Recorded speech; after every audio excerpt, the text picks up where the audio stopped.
দক্ষিণী সুপারস্টার প্রভাসের নতুন সিনেমা রাজা সাব মুক্তি ঘিরে ব্যাপক উন্মাদনা সৃষ্টি হয়েছে। শুক্রবার ভারতে মুক্তির পর থেকেই বিভিন্ন প্রেক্ষাগৃহে উপচে পড়া ভিড় দেখা যায়। কোথাও কোথাও এই উন্মাদনা নিয়ন্ত্রণের বাইরে চলে গিয়ে উত্তপ্ত পরিস্থিতির সৃষ্টি হয়।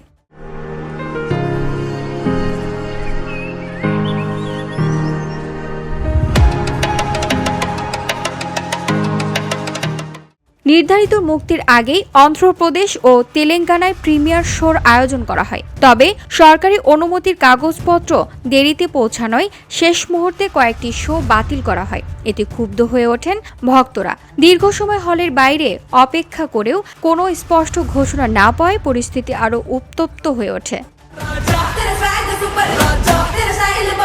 সবচেয়ে উত্তেজনাকর অবস্থা তৈরি হয় হায়দ্রাবাদের বিমল থিয়েটারে। সেখানে কয়েকশো ভক্ত গেট ভেঙে হলের ভেতরে ঢুকে পড়েন। সামাজিক যোগাযোগ মাধ্যমে ছড়িয়ে পড়া ভিডিওতে দেখা যায় প্রবেশের জন্য হুড়োহুড়ি ও ধাক্কাধাক্কি চলছে, যা পরিস্থিতিকে আরও বিশৃঙ্খল করে তোলে।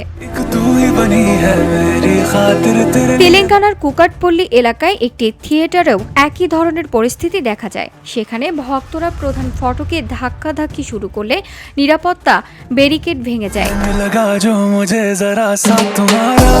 পরিস্থিতি নিয়ন্ত্রণে আনতে পুলিশ ও হল কর্তৃপক্ষকে লাঠিচার্জ করতে হয় বলে প্রতিবেদনে জানানো হয়েছে। VOD Bangla news desk.